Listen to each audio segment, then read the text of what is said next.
స్థానికంగా ఉండే బీజేపీ కానీ తృణమూల కాంగ్రెస్ కానీ తృణమూల కాంగ్రెస్ ఇది ఒక ఎలక్షన్ స్టంట్గా దీన్ని అంటే ఇది ఒక ఎలక్షన్ స్టంట్ చేస్తున్నారు అని బీజేపీ అంటుంది తృణమూల కాంగ్రెస్ని.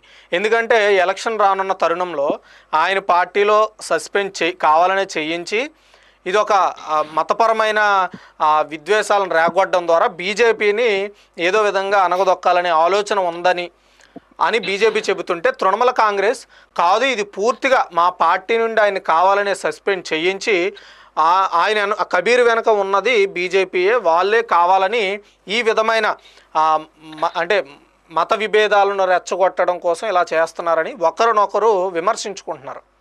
సో ఇందులో ఎంతవరకు నిజమై ఉండొచ్చు అంటారు? ఎందుకంటే ఎలక్షన్ రాబోతున్న టైంలో ఇలాంటి ఒక పెద్ద అలజడిని క్రియేట్ చేసి ఎవరు లబ్ధి పొందాలని అనుకుంటున్నారు? అటు బీజేపీయా లేదా ఇటు తృణమూల కాంగ్రెసా? ఏమంటారు సందీప్ గారు, మీరేమంటారు? సార్, ప్రజలు చాలా తెలివివంతులండి. వారికి ఓటు ఎవరికి వేయాలో తెలుసు. మొన్నటికి మొన్న బీహార్లో ఏం జరిగిందో చూసాం, అంతకుముందు త్రిపురలో ఏం జరిగిందో చూసాం. చాలా చోట్ల ఈ పార్టీలు తప్ప అధికారంలోకి ఏ పార్టీలు వచ్చే ఆలోచనే లేదన్న చోట కూడా ప్రజలు వాళ్ళందరినీ కూడా తిరస్కరించి జాతీయవాదానికి ఓటు వేయడం మనం గమనిస్తూ ఉన్నాం. పశ్చిమ బెంగాల్లో కూడా ఖచ్చితంగా అదే జరగబోతోంది. దీని వెనుక బీజేపీ ఉందనే వార్తలను మేము తీవ్రంగా ఖండిస్తూ ఉన్నాం.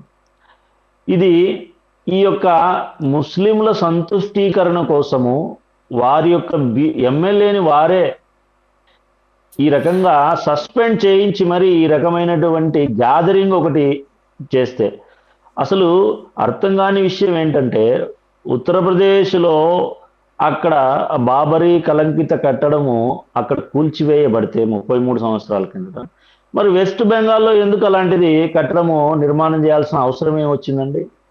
అది కూల్చివేసిన ఒక వార్షికోత్సవం రోజే అది జరగడం, ఈ ప్రకటన శంకుస్థాపన కార్యక్రమాలు జరగడం అనేది కొంచెం బాగా వివాదాస్పదంగా మారుతోంది. ఇదంతా తృణమూల్ కాంగ్రెస్ ఎలక్షన్ స్టంట్ అండి. ఇదంతా తృణమూల్ కాంగ్రెస్ ఎలక్షన్ స్టంట్ మాత్రమే. అక్కడ ప్రజలు కూడా ఇవన్నీ గమనిస్తూ ఉన్నారు. ఎవరు మనల్ని వాడుకుంటున్నారు, మన అభివృద్ధి ఎవరి చేతిలో ఉంది అనేదంతా కూడా ప్రజలకు తెలుసు. ఈరోజు చాలా చోట్ల మన ముస్లిం పెద్దలకు కూడా మేము విశ్వ హిందూ పరిషత్ వైపు నుంచి విజ్ఞప్తి చేసేది ఏంటంటే, గత 6 నెలలుగా దేశంలో జరుగుతున్నటువంటి పరిణామాలను గమనించండి. ఎక్కడ ఉగ్రవాదుల్ని పట్టుకున్నప్పటికీ కూడా వాళ్ళ మూలాలు ఎక్కడి నుంచి ఉన్నాయి, వాళ్ళు ఏ రకమైనటువంటి ఆలోచనలతో ఉన్నారు, వాళ్ళ విద్యాభ్యాసం అంతా ఎక్కడ జరిగింది, ఇవన్నీ కూడా గమనించాల్సిన అవసరం ఉంది. మసీదులు నిర్మాణం చేయండి, మదరసాలు నిర్మాణం చేయండి, కానీ అక్కడ ఏం జరుగుతుంది అనే విషయాలు కూడా ముస్లిం పెద్దలకు తెలియనిది. అక్కడ ఉన్నటువంటి గవర్నమెంట్ కంట్రోల్లో కూడా ఆ మదరసాల ఎడ్యుకేషన్ సిస్టము కంట్రోల్లో లేదు. కాబట్టి ఈ రకమైనటువంటి పరివర్తనలను ఈ యొక్క మదరసాల ఎడ్యుకేషన్ సిస్టంలో తీసుకురండి. మొన్నటికి మొన్న పూణేలో ఒక టెక్కీని అరెస్ట్ చేశారు. ఏం చేశారు?